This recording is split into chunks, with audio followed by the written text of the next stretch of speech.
नमस्कार. आजच्या व्हिडिओमध्ये मी तुम्हाला मार्गशीर्ष गुरुवारचे उद्यापन कधी आणि कसे करावे, त्याबरोबर 5व्या गुरुवारी अमावास्या आलेली आहे, तर व्रताचे उद्यापन करावे का? पूजा उपवास करावा की नाही?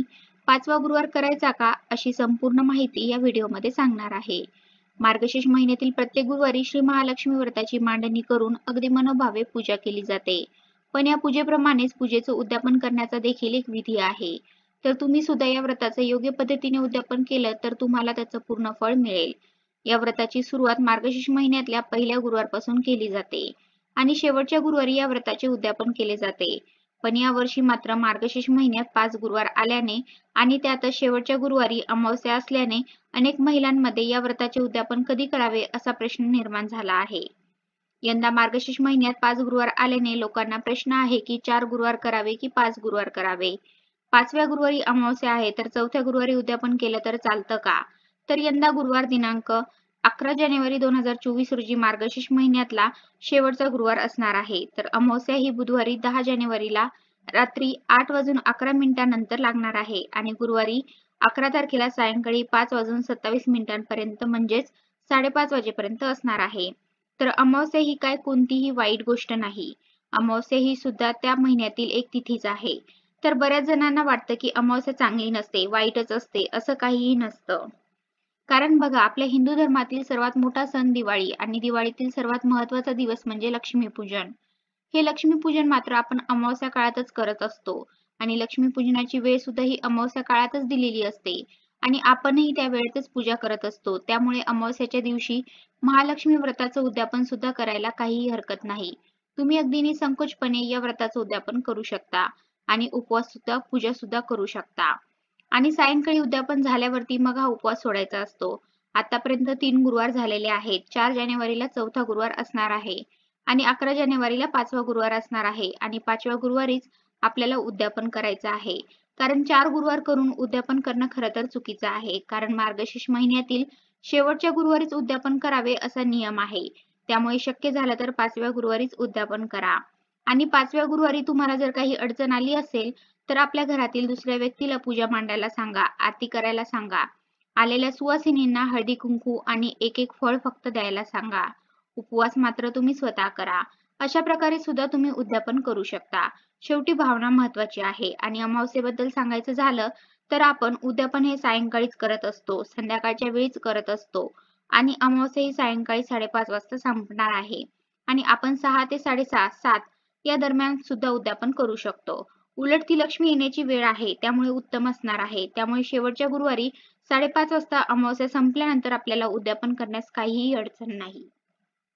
अमावास्या काळात मात्र तुम्ही पूजा वगैरे सर्व काही करू शकता आणि काही स्त्रियांचा एखादा गुरुवार काही कारणास्तव किंवा अडचण आल्यामुळे राहिला असेल तर त्यांनी सुद्धा काही काळजी करण्याचं कारण नाही. त्यांनी सुद्धा उद्यापन 5व्या गुरुवारीच करायचं आहे. तर आता उद्यापन कसं करायचं? ज्याप्रमाणे आपण 3ही गुरुवारी हे व्रत केले, पूजा केली, तर अगदी त्याचप्रमाणे या दिवशी सकाळी लवकर उठून नित्यकर्म आटोपून अगदी तशीच पूजा आपल्याला मांडायची आहे. कथा वाचायची आहे, आरती करायची आहे, उपवास करायचा आहे आणि सायंकाळी मग या व्रताचं उद्यापन करायचं आहे. उद्यापनासाठी तुम्ही 5, 7 किंवा 11 सुवासिनी किंवा कुमारिका बोलवू शकता. उद्यापनासाठी आलेल्या स्त्रियांना किंवा कुमारिकांना देवी स्वरूप समजून त्यांचे स्वागत आणि आदर करायचा आहे. सर्वात आधी आलेल्या स्त्रियांना बसण्यासाठी आसन द्यायचं आहे. त्या सुवासिनींना आपण देवीचं रूप मानून त्यांची पूजा करायची आहे. त्यांचे पाय स्वच्छ पाण्याने धुवायचे आहेत. त्यांना हळदी कुंकू लावायचं आहे.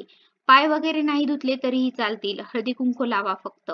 शेवटी आपली इच्छा आहे, फक्त भावना महत्त्वाच्या आहेत. आपल्या घरी उद्यापनासाठी आलेल्या स्त्रियांना आपण आपल्या इच्छेनुसार काहीही देऊ शकतो. तुम्ही फक्त हळदी कुंकू आणि हातावरती एक फळ तरीही दिलं तरीही चालेल. फळ कोणतीही, केळी, सफरचंद दिलं तरीही चालू शकतं. तुम्ही 5, 7, 11 सुवासिनी किंवा कुमारिका पूजू शकता. लक्ष्मी व्रत कथेचं 5 पुस्तक घ्यायचे आहे. त्यावरती एक फळ, एक फूल किंवा तुम्ही गजरा, वेणी, गुलाबाचं फूल सुद्धा देऊ शकता. पान सुपारी ठेवायचं आहे. त्याबरोबरच तुमची इच्छा असेल तर तुम्ही त्यावरती एखादी भेटवस्तू सुद्धा ठेवू शकता महिलांना देण्यासाठी. त्याबरोबरच तुमची इच्छा असेल तर आलेल्या स्त्रियांना तुम्ही केशरयुक्त दूध सुद्धा देऊ शकता. या दिवशी सर्व स्त्रियांचा उपवास असतो तर तुम्ही थोडंसं छोट्याशा पेपर कप मध्ये दूध देऊ शकता. शेवटच्या गुरुवारी उद्यापन आहे. आपल्या घरी अनेक स्त्रिया येणार आहे तर त्या दिवशी तुम्ही छान तयार व्हायचं आहे. छान अशी साडी नेसायची आहे. या दिवशी आपल्या घरी आलेल्या स्त्रियांची तुम्ही ओटी सुद्धा भरू शकता. खणा नारळाने ओटी भरली तरीही चालेल. त्याबरोबरच वाण म्हणून तुम्ही एखादी भेटवस्तू सुद्धा देऊ शकता. म्हणजे शेवटी आपण आपल्या इच्छेनुसार आलेल्या स्त्रियांना काही ना काहीतरी जेवढं शक्य होईल तेवढं द्यायचं आहे. शेवटी भावना महत्त्वाची आहे. मात्र या दिवशी तुम्हाला जे करणं शक्य आहे ते सर्व आनंदाने करायचं आहे आणि अनेक जणांना व्रताचं उद्यापन करण्यासाठी 5, 7, 11 अशा सुवासिनी किंवा कुमारिका मिळत नाही. तर त्यांनी फक्त एक जरी कुमारिका किंवा सुवासिनी बोलावून त्यांच्या घरी त्यांचा जरी मानपान केला, म्हणजे हळदी कुंकू असेल, फळ, व्रताचं पुस्तक, भेटवस्तू असं काही त्या एकीला जरी दिलं तरीही चालू शकतं. म्हणजे तरीही तुम्ही व्रताचं उद्यापन करू शकता.